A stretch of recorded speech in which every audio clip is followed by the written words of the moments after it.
ओम सूर्याय नमः। ओम सविताय नमः। ओम जय श्री राम। भारतीयता का शंखनाद में आप सबको स्वागत है और उदय इंडिया डिजिटल मीडिया में आप सबको मैं फिर से तहे दिल स्वागत करता हूँ।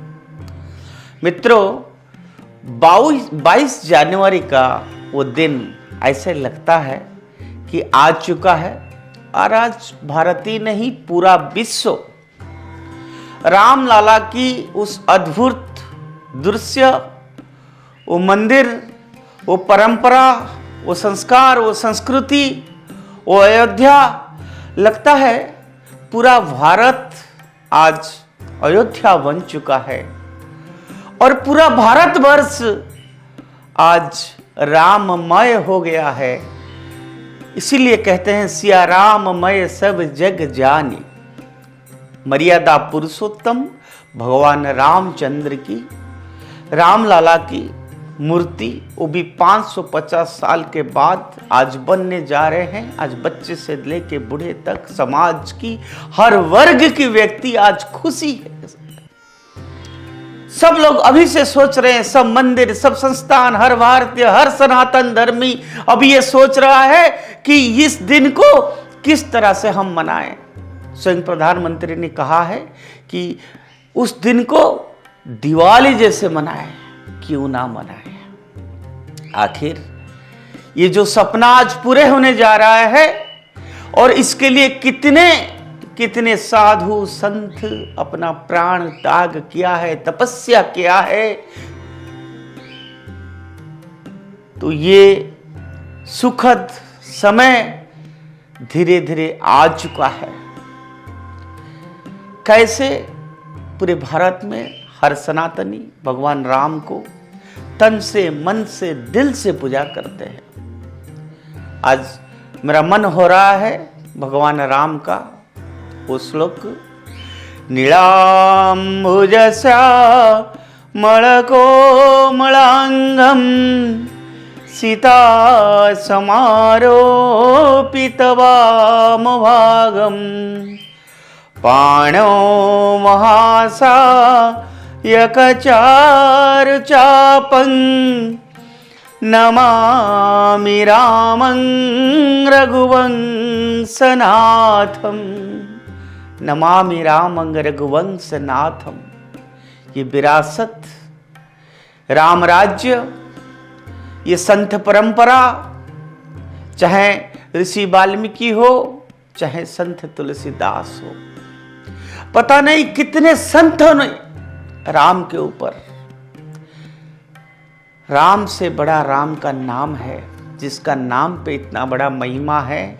अगर उसी राम लाला का मंदिर बनने जा रहा है, वो भी भारत में, वो विश्व गुरु भारत के लिए, आज पूरा भारत अयोध्या धाम बन चुका है। मित्रों, भारतीयता का शंखनाद में मैं आपको एक विशेष बात बोलने जा रहा हूं कि मंदिर तो बन रहा है, भव्य मंदिर बन रहा है और हर कला, कृति, संस्कृति सबको ध्यान में रखते हुए, चाहे विश्व हिंदू परिषद कहिए, राष्ट्रीय स्वयंसेवक संघ कहिए, उत्तर प्रदेश की सरकार कहिए, संत समाज कहिए, नौजवान कहिए, सबने तिल तिल करके छोटे छोटे अपना उसमें योगदान किया है, उस अयोध्या को राममय बनाने के लिए।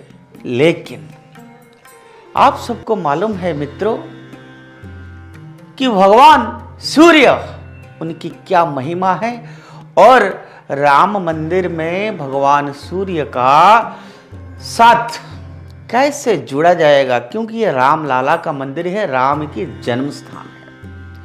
मित्रों, हिंदू परंपराओं की टेपेस्ट्री में कुछ प्रथाएं एक अलौकिक चमक के साथ झिलमिलाती है। उनकी उत्पत्ति मिथकों से जुड़ी हुई होती है और उनकी महत्व गहरे ब्रह्मांडीय संबंधों का प्रकट प्रमाण होती है। इनमें से सूर्य रश्मियों का तिलक, सूर्य भगवान सूर्य रश्मियों का तिलक एक पवित्र चिन्ह के रूप में सूर्य की किरण के अनुप्रयोग एक अद्वितीय और आकर्षण स्थान रखता है। और ये आज की नहीं है मित्रों, ये तो आप सब जानते ही है। अब जबकि पूरा देश राम धुन से गुंजायमान हो रहा है, हम आज आपको अयोध्या की और राम मंदिर की एक और खासियत बताने जा रहे हैं। मुझे खुशी हो रहा है आपके सामने ये बात रखने की। आखिर हम नहीं कहेंगे तो कौन कहेगा। और ये खासियत हिंदू धर्म की वैज्ञानिकों को प्रमाणित तो करती है और उस पर से यह बताती है कि हमारे पूर्वज कितने उन्नत मानसिक अवस्था के थे और खगोलीय या आकाशीय चीजों का हमारा जीवन पर क्या इफेक्ट पड़ेगा वो जानते थे। और हर चीज में विज्ञान है। अयोध्या में राम मंदिर के लिए रुड़की में जो केंद्रीय भवन अनुसंधान संस्थान CBRI उसके शोधकर्ताओं ने एक विशेष तंत्र बनाया है। दर्पण लेंस और सूरज की रोशनी का उपयोग करके प्रणाली ये सुनिश्चित करती है कि गर्भगृह में रामलाला के माथे पर तिलक हो। कितनी खुशी की बात है, कितनी आनंद की बात है। हिंदू चंद्र कैलेंडर के अनुसार ये प्रदर्शन 29 मार्च को रामनवमी के लिए निर्धारित है, जो भगवान राम का जन्म दिवस भी है। सूर्य रश्मियों का तिलक, सूरज की किरणों से अभिषेक एक यांत्रिक प्रणाली है जो लोहे या स्टील के बजाय पूरी तरह से पीतल पर चलती है और इसके लिए बिजली या बैटरी की आवश्यकता नहीं होती है। प्रौद्योगिकी या सामान्य भाषा में कहें तो टेक्निक द्वारा पुनर्निर्देशित सूर्य के प्रकाश का उपयोग करते हुए 75 मिलीमीटर मापने वाला गोल तिलक चैत्र के महीने में रामनवमी के दिवस पर दोपहर में 3 से 4 मिनट के लिए भगवान राम के माथे को सुशोभित करेगा। और यह व्यवस्था हर साल रामनवमी का दिन होगा। दोस्तों, आप सबको मालूम है सूर्य अनादि काल से हमारा पूर्वजों द्वारा पूजनीय है। हम हर दिन जब स्नान करके आते हैं तो भगवान सूर्य को जल अर्पण करते हैं। और इसीलिए हिंदू धर्म को दुनिया का सबसे बड़ा वैज्ञानिक धर्म माना जाता है। सूर्य रश्मियों का तिलक की प्रथा का प्राचीन उल्लेख प्राचीन वैदिक ग्रंथों में मिलता है। ऋग्वेद हिंदू धर्म का सबसे मूलभूत ग्रंथ और सूर्य की स्तुति सूर्य जीवन और प्रकाश के दाता के रूप में कहता है, ऐसा लिखा है। अपनी शक्ति के लिए पूजनीय गायत्री मंत्र जैसे भजन सूर्य का आशीर्वाद का आह्वान करती है, जो आकाशीय पिंड को दी गई श्रद्धा का संकेत देती है। पुरातात्विक साक्ष्य सूर्य पूजा और सूर्य के प्रकाश को पवित्र चिन्ह के रूप में लगाने के बीच संबंध को और भी मजबूत करता है। मोहनजोदारो और हड़प्पा स्थलों की खुदाई में भी सूर्य जैसे प्रतीकों से सजी आकृतियों का दर्शाने वाली मोहरें आज भी हमारे पास है, जो सिंधु घाटी के सभ्यता में सूर्य रश्मियों का तिलक की प्रथा से संभावित संबंधों का सुझाव देती है। हिंदू ब्रह्मांड विज्ञान में सूर्य केवल एक खगोलीय वस्तु नहीं है, बल्कि एक दिव्य प्राणी सूर्य देव है। सूर्य भगवान है।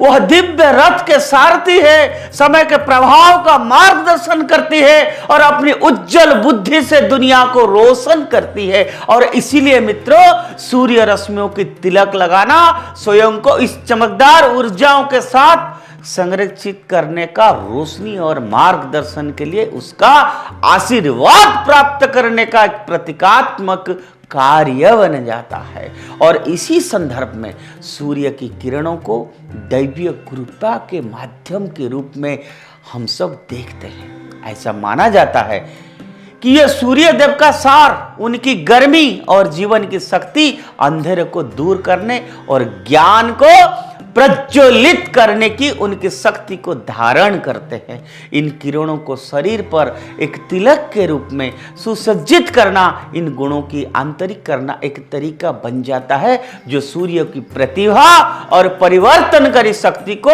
मूर्त रूप में देने की आकांक्षा रखती है।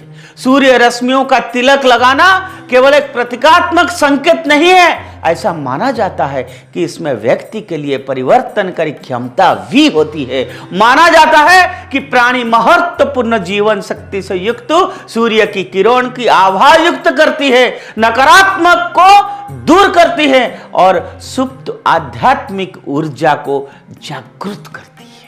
और कहा भी जाता है कि सुबह सुबह सूर्य किरण का तिलक का नियमित रूप से अभ्यास करने से व्यक्ति का ध्यान और स्पष्टता बढ़ती है, पॉजिटिव ऊर्जा आता है, आंतरिक शांति की भावना बढ़ती है और भीतर की ज्ञान की अग्नि प्रज्वलित होती है। ऐसा माना जाता है कि यह आध्यात्मिक विकास में सहायता करती है और ईश्वर के साथ संबंध को मजबूत करता है और अनंत आत्म साक्षात्कार की ओर ले जाता है। सूर्य रश्मियों का तिलक केवल एक व्यक्तिगत प्रथा नहीं है मित्रों, ऐसा माना जाता है कि इसका ब्रह्मांड में तरंग प्रभाव पड़ता है। स्वयं को सूर्य की ऊर्जा के साथ संरक्षित करके व्यक्ति प्रकाश का एक माध्यम बन जाता है जो सकारात्मक कंपन उत्सर्जित करता है, जो आसपास की वातावरण को भी प्रभावित करता है। भक्ति के इस कार्य को सूर्यदेव को उनकी जीवन निर्वाह ऊर्जा के लिए आभार व्यक्त करना और ब्रह्मांडीय संतुलन बनाए रखने में योगदान देने के एक तरीके से एक रूप माना से देखा जाता है। ये सभी प्राणियों के साथ हमारा अंतर संबंध और हमारा आसपास की दुनिया को घोषित और रोशन करने की जिम्मेदारी की याद दिलाती है। सूर्य रश्मियों का तिलक प्राचीन ज्ञान और गहन प्रतीकवाद से परिपूर्ण एक प्रथा है।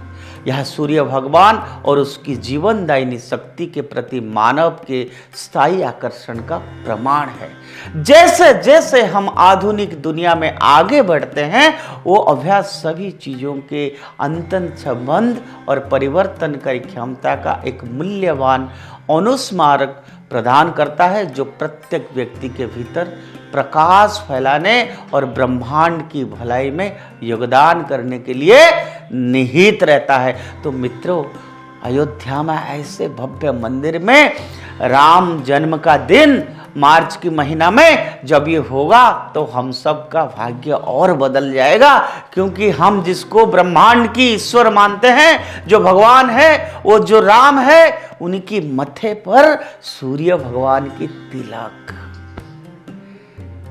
आखिर कभी कभी ऐसा महसूस होने लगा है क्या भारत सचमुच में विश्व गुरु बनने जा रहा है और पूरे संसार में आज भारत दुनिया को आगे बढ़ा के ले जाने के लिए एक महत्वपूर्ण भूमिका भारत का ही है। और इस महत्वपूर्ण भूमिका में कोई एक अकेला व्यक्ति नहीं, हर भारतीय का योगदान है, हर सनातनी का योगदान है, ऐसा हम सबका मानना है। तो मित्रों, ऐसे बातें, ऐसे चीज़ें और आपके सामने हम रखेंगे। आपको पता है 22 जनवरी आ रहा है, हर रोज हम कुछ ना कुछ राम मंदिर से जुड़े बातें आपके सामने रख रहे हैं। और आज की ये बात के बाद मैं आशा करूँगा हमारा हर व्यूअर हर दिन सुबह स्नान करने के बाद सूर्य भगवान को जल अर्पण करेगा और सूर्य भगवान की तिलक अपने माथे पे लेगा और अपने आप को पॉजिटिव ऊर्जा से और गति देगा, बलवान बनाएगा, ऐसा मेरा विश्वास है। जय श्री राम।